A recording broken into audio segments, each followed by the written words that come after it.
Coach Ramil uminit ang ulo sa DLSU, lapot tinarayan si Solomon, kanino pinatahimik ng NU.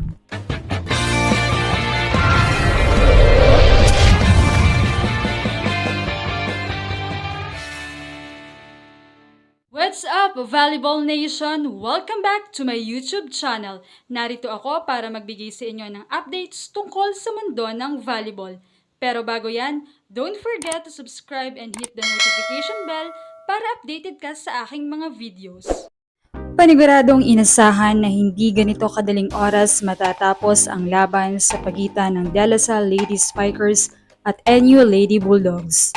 Marami nga ang naghintay sa muling paghaharap nila sa UAAP, subalit tila hindi nga nasulit ng fans na nasa venue dahil in straight 3 sets ay tinapos na agad ng NU ang laban. Kitang-kita sa game na nasa NU ang pagdidikta ng resulta ng laban base sa galaw nila na talagang napakapulido at they came prepared not just sa game nila sa Lasal pero sa buong season. First set pa nga lamang ay magandang distribution na ng sets ang pinakawalan ni Lams Lamina. Kaya naman lahat ng players ay involved, kaya't maaga silang nakalamang.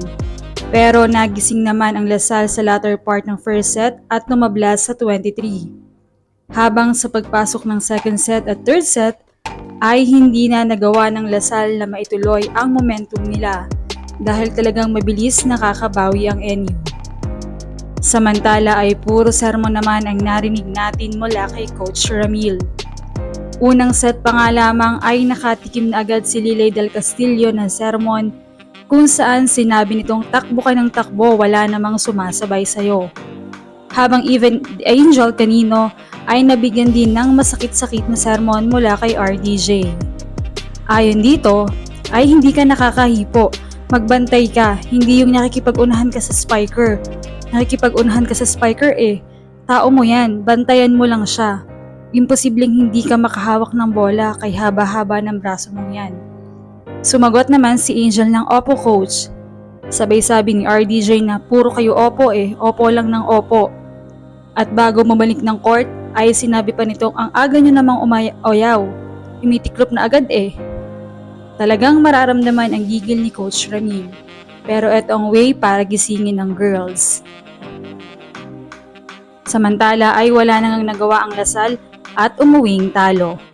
Naniniwala naman si Coach Ramil na naiintindihan niya ang mga Lasal players at mahirap din yon sa kanila, especially established talaga ang NU. Ayon pa rito ay sa setter sila nagkatalo. Very composed si Lamina while ang kanyang setter ay bata pa at talagang hindi pa sanay sa ganitong game, especially debut nga sa UAAP. Sinabi naman ni Coach Ramil na naiintindihan niya dahil first game nga, pero sa sunod, hindi na yun first game at dapat silang bumawi mula sa pagkakatalo. Ang mahalaga ay may natutuhan ang Lady Spikers.